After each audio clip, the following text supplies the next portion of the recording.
은혜로운 하나님의 계획, 예정하시고 붙드시고 끝까지 우리를 구원하시는 그 하나님의 계획은 우리로 하여금 두려워하지 않게 만들어줍니다. 우리를 향한 하나님의 구원이 우리의 행위에 따른 것이 아니기 때문에 오직 하나님의 자비하시고 선하신 뜻에 따른 것이기 때문에 우리가 아무리 못나고 또 죄가 많다고 할지라도 그 구원은 결코 취소되지 않습니다.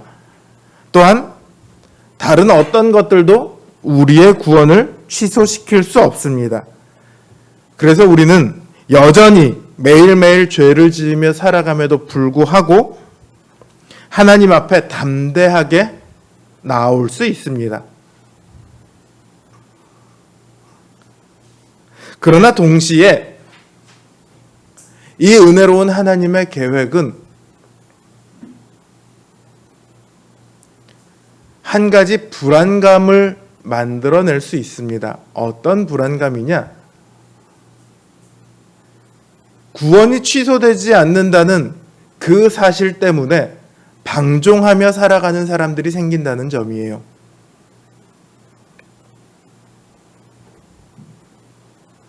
방종이란 말이 무엇입니까? 사전적으로 보면 아무 거리낌 없이 제멋대로 함부로 행동하는 것, 이걸 방종이라고 합니다.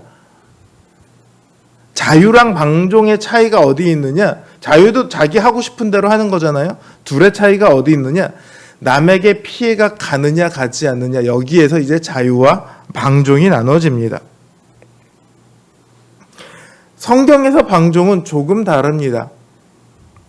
성경에서 방종은 하나님의 법과 하나님의 기준에 대해서 불경하거나 경멸하는 태도를 가지고 하는 행위를 말합니다. 유대인들은 자신들이 하나님의 율법을 맡았다는 이유로 방종하며 하나님의 구원의 사역을 회방 놓습니다. 이들은 이전에 베풀어졌던 하나님의 은혜가 여전히 자기들에게 있다고 착각하고 있기 때문에 이런 방종을 행합니다. 쉽게 얘기하면 나 하나님의 구원을 받은 사람이야. 나 하나님의 중요한 일을 맡은 사람이야. 여기서 시작하지만 거기서 한 걸음 더 나아가면 하나님은 사라지고 자기 자신만 부각이 되는 거죠. 방종은 언제나 어디서부터 출발하냐면 교만에서부터 출발합니다. 나는 이래도 되는 사람이야, 이럴 만한 사람이야, 이런 교만이 자기 멋대로 행동하게 만들죠. 이처럼 유대인들이 방종을 행합니다. 그러나 동시에 이런 유대인들을 보며 그들을 무시하고 적대시하는 사람들도 있습니다. 주로 이방인들이죠. 이 이방인 신자들이 유대인 신자들을 향해서 쟤네들은 아직도 틀린 얘기를 하고 있어. 그렇게 무시하고 적대시하는 경우가 많았다고 합니다. 이들이 먼저 그런 것은 아니죠. 유대인 신자들이 무시하고 깔보고 그러니까 이제 이런 마음이 생겼다는 것은 이해하지만요. 이들의 이런 마음 역시 방종이기는 똑같습니다. 누가 먼저 했느냐의 차이만 있을 뿐 똑같이 방종에 빠지기 쉬운 거죠.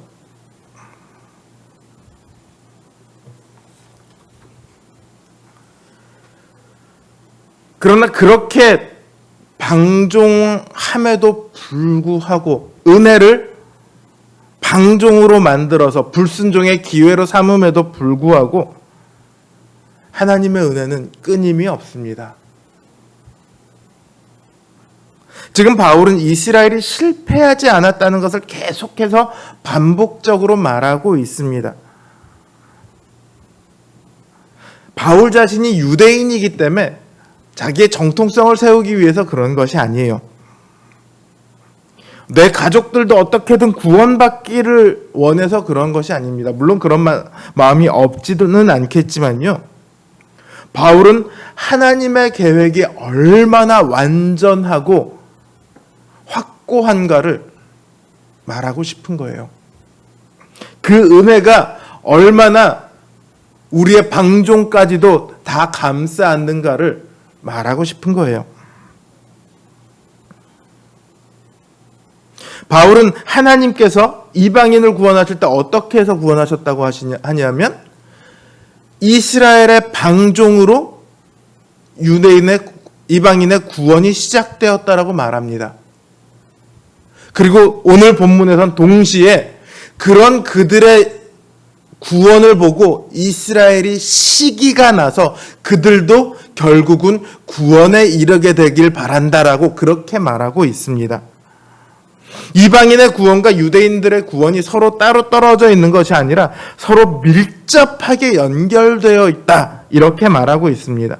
이게 왜 중요하냐면 이스라엘이 불순종했고요. 그래서 하나님께 완전히 버림받았고 하나님께서는 이스라엘 대신에 이방인들을 받아들여서 이스라엘을 대신하게 하셨다, 이런 게 아니라는 거예요. 만약에 이스라엘을 완전 버리셨고 이방인으로 이스라엘 대신하게 하셨다면 하나님의 계획은 실패를 맛본 거죠.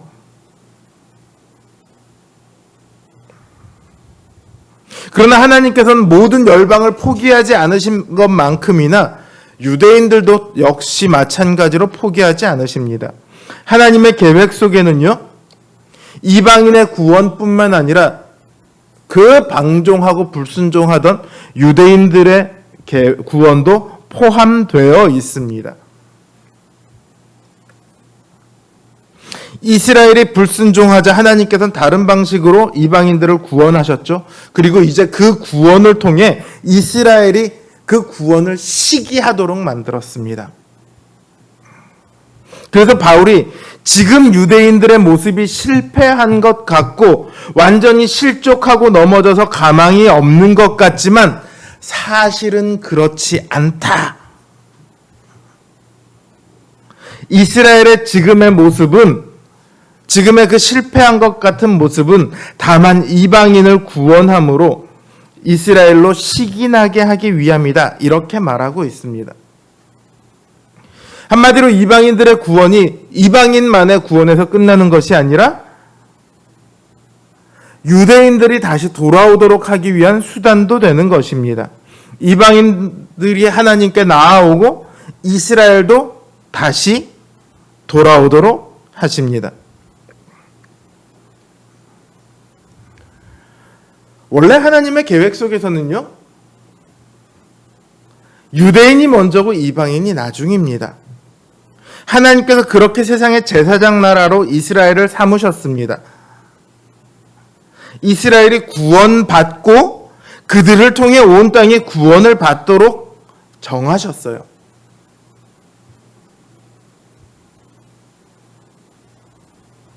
이걸 두고 누가 왜 이스라엘만 편애합니까?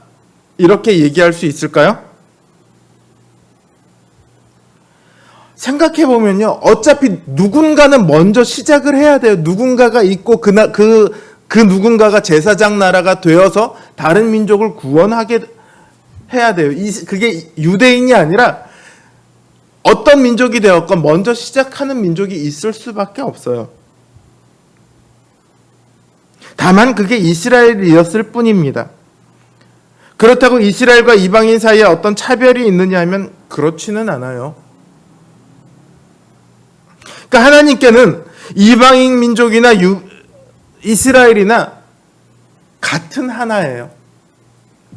거기서 불순종했던 이방인들을 구원하시는 것이나 불순종했던 이스라엘을 구원하시는 것이나 전혀 차이가 없다는 거예요.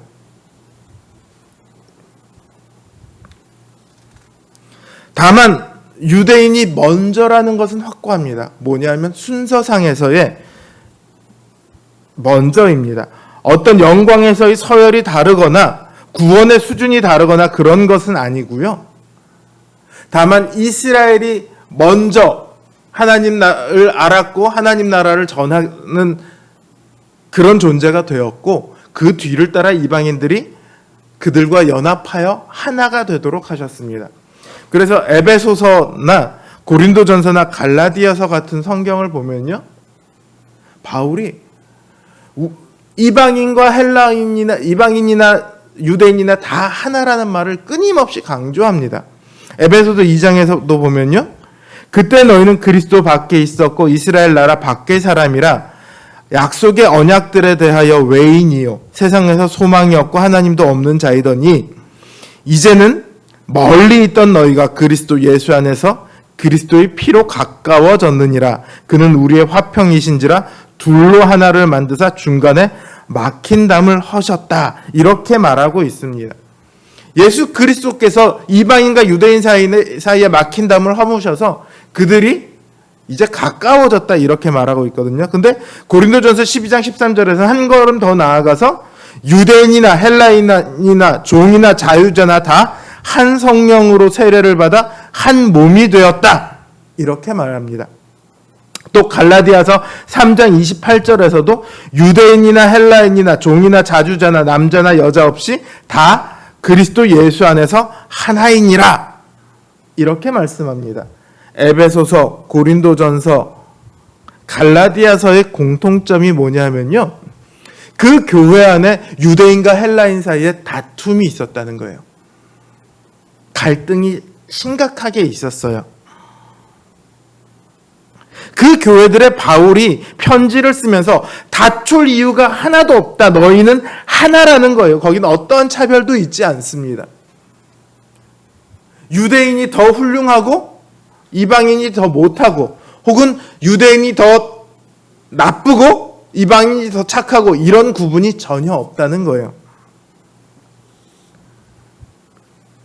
그럼에도 다만 언약을 맺고 받아들였던 순서가 유대인이 먼저라는 것은 변하지 않습니다.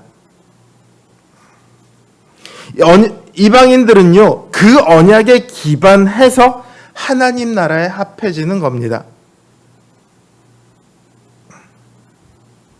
제가 왜 이 순서 이야기를 계속하고 있느냐 하면, 이 유대인의 구원과 이방인의 구원의 이 밀접함, 서로 연결되어 있음을 통해서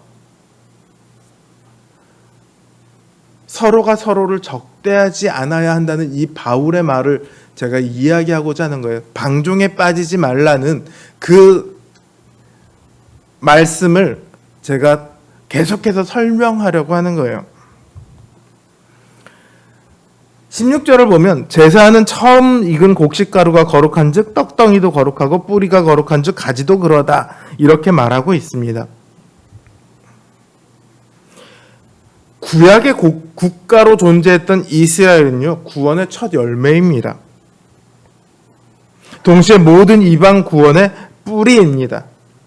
첫 것이라는 말은 하나님께 구별하여 드렸다는 의미이고요, 이 첫 열매가 거룩하기 때문에 그 열매로 만든 반죽도 거룩하고 그 반죽으로 만든 떡도 거룩합니다.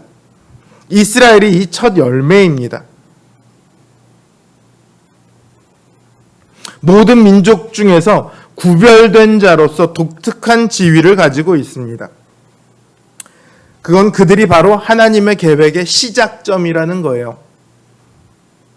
이건 어떻게 해도 바뀔 수 없습니다. 이방인들은 지금 사실은 그거를 시기하고 있거든요. 왜 니네가 먼저냐? 니네는 왜 니네가 먼저라고 이야기를 하냐? 솔직히 말하면 니네 지금 불순종하고 오히려 하나님의 뜻에 거스르고 있는 것은 너희 아니냐? 그런데 왜 너희가 먼저라고 이야기를 하냐? 하나님께서도 저들을 우리보다 앞세우시면 그거는 말이 안 된다. 지금 우리는 이렇게 순종하고 있고 저들은 불순종하고 있는데 왜 여전히 저들이 먼저냐? 이런 시기가 그들 안에 있는 거예요.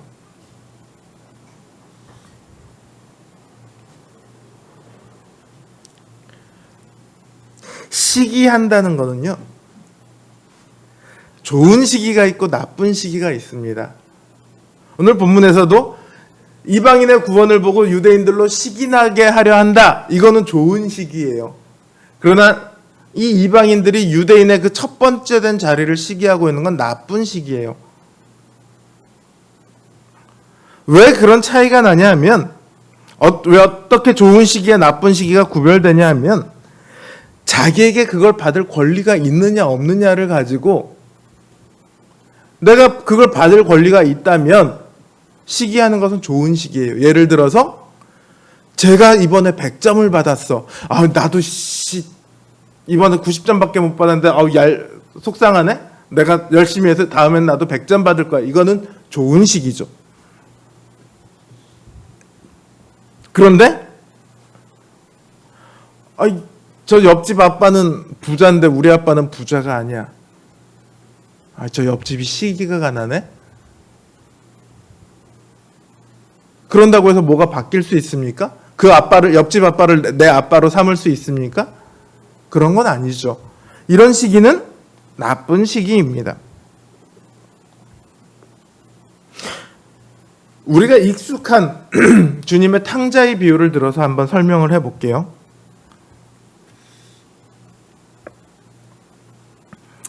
자, 둘째 아들이 가산을 다 탕진하고 돌아왔을 때 아버지는 그 버린 것 같았던 아들이 다시 돌아온 걸 보고 잔치를 벌입니다. 너무 기뻐서 잔치를 벌입니다. 그런데 아빠가 그 잔치를 벌이는 걸 보고 첫째 아들이 어떻게 합니까? 화를 내죠. 아버지는 왜 쟤한테 소도 잡아주고 그렇게 대우하십니까? 왜 이렇게 화를 내죠? 시기해서 그래요. 그런데 아들이 왔을 때 잔치를 버리고 안 버리고 그걸 결정하는 게 첫째 아들의 권한에 있습니까? 아니죠. 그건 오로지 아버지가 받아들일지 말지는 아버지의 권한이죠. 아버지가 받아들였어요. 근데 첫째 아들이 그거를 못 받아들입니다. 그럼 첫째 아들이 나쁜 시기를 하고 있는 거예요. 반대로요, 둘째 아들은 가산을 다 탕진하고 저 멀리 있을 때 뭘 생각합니까? 내가 아버지 집에 있을 때는 옷도 좋은 거 입고 먹을 것도 마음대로 먹었고, 그 당시를 시기합니다. 그리고 아버지 집에 지금 있는 첫째 형을 시기합니다. 이거는 그래서 돌아오게 되죠. 이거는 좋은 시기예요.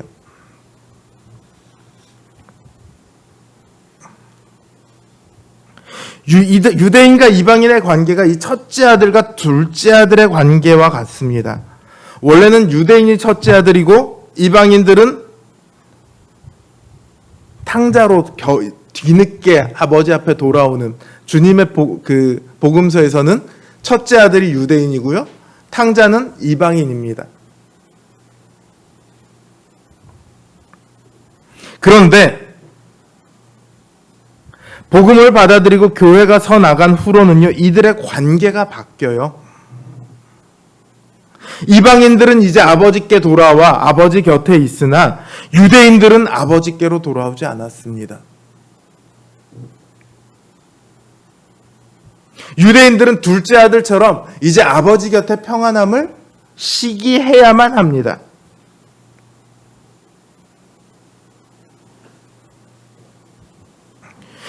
하나님께서는 그들이 돌아오기를 원하고 계시는 거예요. 마치 집 나간 아들이 돌아오기를 바라고 있듯이 그들이 아무리 불순종했고 아무리 방종했을지라도 그들도 마찬가지로 돌아오기를 원하고 계십니다. 그래서 이방인의 돌아옴도 그러하다면 저 유대인이 돌아오는 것은 죽은 자들이 다시 살아오는 것과 같지 않겠느냐, 죽은 자식이 다시 살아오는 것 같지 않겠느냐, 이렇게 말씀하시는 거예요. 은혜로 구원의 길이 보이지 않았던 이방인들을 구원하신 것처럼 은혜로 유대인들 또한 구원하셨습니다.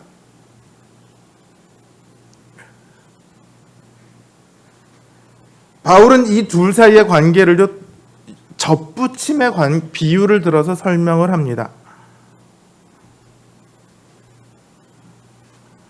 참 감람나무가 있는데요, 이 나무의 가지가 얼마가 꺾였어요. 지금 유대인들의 처지예요.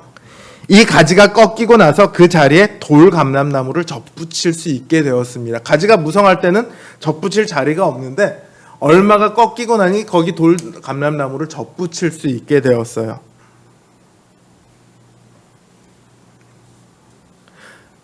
바울이 접붙임을 위해서 가지가 꺾였다 그렇게 말하고 있어요.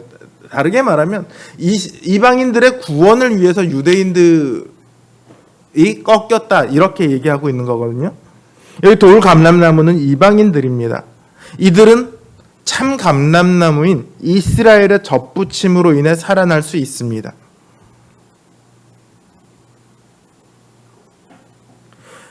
제가 일전에 바로 우리가 이스라엘입니다 라고 말씀을 드렸어요.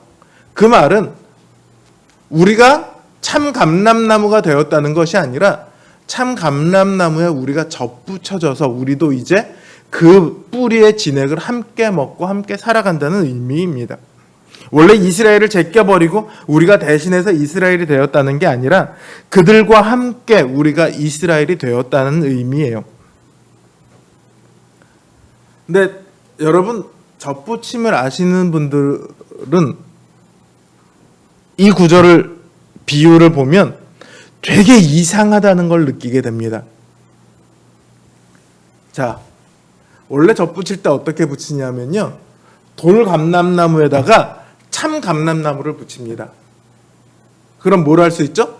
가지에서 그 참 감람나무의 가지에서 과실을 얻을 수 있어요. 과실에 돌자가 붙으면 못 먹는다는 얘기거든요. 돌배, 돌사과 뭐 이런 거예요. 감람나무가 있는데 참 감람나무에 가짜 감람나무인 돌 감람나무를 접붙여요? 뭐 하려고요? 돌 감람나무에는요, 접이 붙어봤자 열매가 열려요, 안 열려요? 안 열려요. 돌 감람만 열려요. 참 감람 열매가 열리는 게 아니에요. 참 감람나무 열매를 얻으려고 한다면 반대로 했어야죠. 근데 바울이 왜 이렇게 이야기를 했을까요? 농사 짓는 법을 몰라서 했을까요? 실제로 바울이 도시에만 살아서 농사를 안 지어봐서 이렇게 비유를 들었다 이렇게 생각하신 분들이 학자들이 굉장히 많았었대요. 그러다가 팔레스타인에서의 한 문서가 발견되었는데 그 문서에 실제로 이렇게 접붙이는 것이 나와 있었대요. 근데 왜 이렇게 접붙이냐면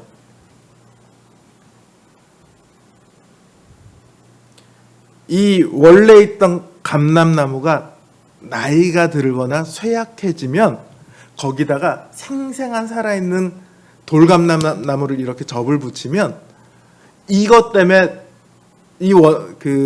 파릇파릇한 이 돌감람나무 가지 때문에 오히려 원래 있던 쇠약하던 감람나무조차도 튼튼해진다고 합니다. 그러니까 이 나무를 튼튼하게 하기 위해서 접을 붙이는 거예요. 그러니까 이 접붙임이 이방인도 살고 유대인도 사는 그런 방식으로 지금 구원이 이루어지고 있다.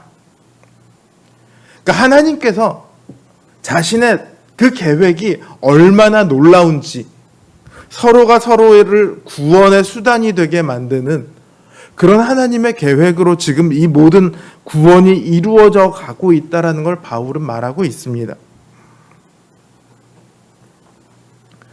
하나님의 계획은 철저하게 은혜로 주어진 겁니다. 이방인이나 유대인이나 다 이 은혜 안에 있습니다. 비록 지금의 모습은 좀 그렇지 않게 보일지라도, 지금의 모습은 방종하는 것 같아 보일지라도 그들 역시 여전히 하나님의 은혜 속에 여전히 계획되어 있다는 거예요. 이 말은 우리에게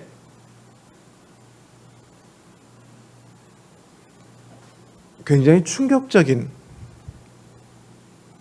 결과를 만들어냅니다. 흔히들 제가 그런 말씀을 많이 들어봤어요. 성도님들이 그런 얘기를 하시는 걸 많이 봤어요. 어떻게 저런 사람이 신자가 됐을까? 차라리 신자가 안 되었으면 좋았을 것 같아. 어쩜 저러는지 몰라. 교회 욕이란 욕은 다 먹이고 있어. 이런 말이 하나님의 은혜를 하나도 모른다는 거예요. 사실 우리는 그런 얘기를 굉장히 쉽게 합니다. 저 사람이 있어도 교회가 더 힘들어. 저 사람이 있어도 교회가 더 쪽팔려지는 것 같아. 저 사람 없으면 차라리 더 잘 될 것 같은데. 그런데 정말 잘 될 것 같은 사람만 불렀으면 교회 안에 아무도 없을 거예요. 우리 스스로가 그렇게 부름받은 사람이라는 걸 까먹고 있는 거죠. 그 은혜를 까먹으면 그런 자리로 나아가게 됩니다. 그거를 바울은 자긍하지 말라 이렇게 표현하고 있어요.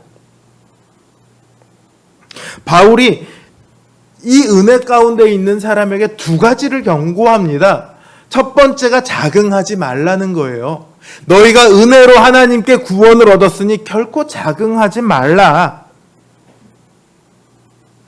이스라엘 백성들이 그렇게 자긍하다가 방종으로 넘어갔어요. 불순종으로 넘어갔어요. 나는 세상에서 가장 특별한 민족이야. 우리는 세상에서 하나님의 사랑을 받은 유일한 민족이야. 이걸 가지고 자긍하다가 하나님의 심판을 받아 멸망에까지 이르게 되었습니다. 내가 지금 신앙생활을 잘하고 있다는 것이요, 결코 스스로 자부심을 가질 이유가 되지 못합니다.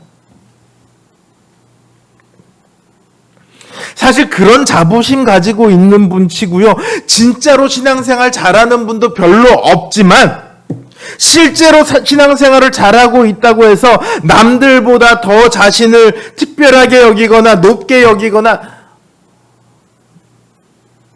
이럴 수가 없다는 거예요. 엊그제 한 목사님을 만났는데 이 목사님이 한탄을 하면서 얘기해요. 몇 주 전에 자기가 설교를 하다가 교회가 되게 개척하고 교회가 되게 어려워서 처음 개척 멤버로 오셨던 집사님이랑 이제 끙끙거리며 왔어요. 근데 이제 좀 뭔가가 돼볼 것 같아요. 성도들도 하나씩 늘어나고. 그러니까 여기서 조금만 더 하면 잘 될 것 같더래요. 그래서 설교 시간에 조금만 더 합시다. 왜 그러고 있습니까? 좀 더 합시다. 이러고 이제 설교를 했는데 그 집사님 가정이 통째로 다 시험에 들어버린 거죠.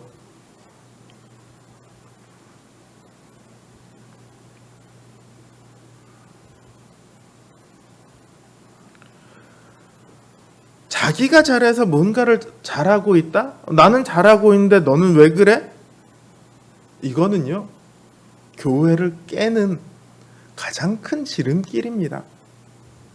내가 높아지면 필연적으로 누군가를 깔보게 되어 있습니다.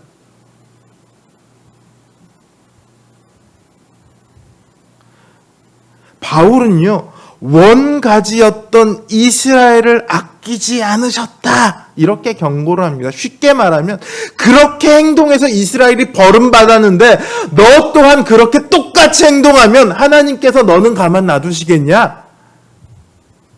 그 얘기예요. 은혜로 구원을 받았습니다. 하나님의 계획 안에 들어왔습니다. 그렇다고 해서 그것이 자긍함으로 높아질 수 있는, 자긍함으로 방종해도 되는 이유가 결코 아니라는 거예요. 난 하나님의 은혜 안에 들어왔어. 그러니까 방종해도 돼? 아니요. 바울은 반대로 얘기합니다. 그건 하나님의 계획 안에서 스스로 나가는 것이다.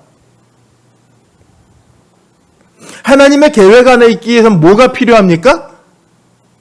믿음이 필요합니다. 방종은요, 그 자긍함은요, 그 믿음을 스스로 저버리는 거예요. 하나님이 없어도 돼. 결국은 이게 그 안에 들어있는 거예요. 그래서 교만은 모든 패망의 선봉장이 됩니다.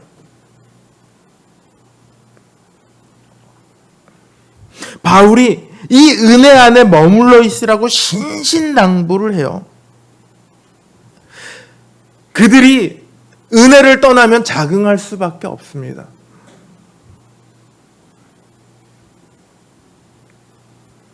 가나안 땅은요, 전쟁이 끊이지 않는 곳이에요. 지리적으로나 지형적으로나 늘 전쟁이 일어날 수밖에 없는 곳입니다. 근데 이스라엘이 그런 땅에서 자리를 차지하고 나라를 형성할 수 있었던 것은요, 그들이 뛰어나서가 아니라, 그들이 강대해서가 아니라 다만 하나님의 강한 팔이 그들과 함께 했을 뿐입니다. 그랬던 이스라엘이 하나님의 은혜를 저버리고 스스로의 삶을 찾았을 때 그들은 심판을 받아 멸망에 이르게 되었습니다. 그건 우리도 마찬가지예요. 하나님의 은혜로운 계획은 우리의 구원을 너무도 확고하게 보증해 주지만 그 은혜에서 떠나간 사람의 구원까지를 보장해 주진 않습니다. 보장되는 건 오직 누구냐? 그 안에 믿음으로 들어오는 사람의 구원만 보장이 됩니다.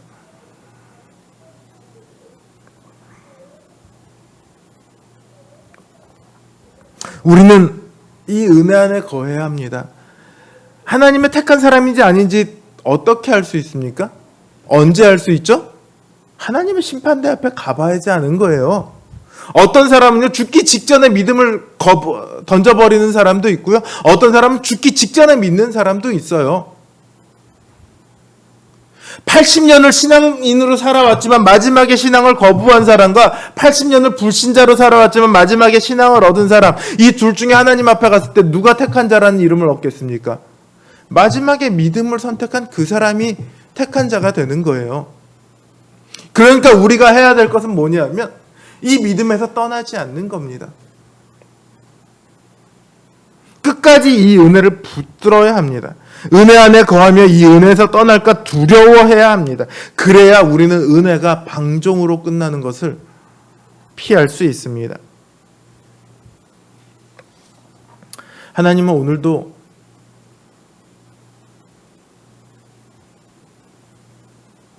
우리를 향한 그 애틋함을 조금도 줄이지 않고 계세요. 생각해 보세요. 집 나간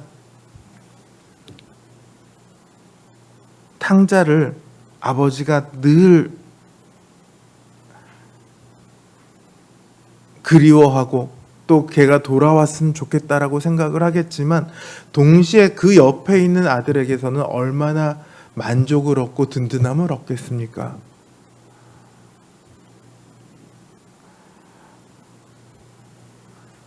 하나님께서는 우리에게 늘 은혜를 베풀고 계세요. 좋은 건 늘 큰아들이 다 가져갔어요. 탕자의 비유에서도. 하나님께서 늘 우리에게 좋은 것으로 다 먹이시고 입히시고 인도하시고 다 하십니다. 오늘 그 은혜를 붙드시길 바랍니다. 그 확고한 은혜, 변함없는 은혜, 그 은혜를 붙들고 스스로 자긍하여 방종의 길로 이르지 않도록 우리 스스로를 끊임없이 채찍질해야 합니다.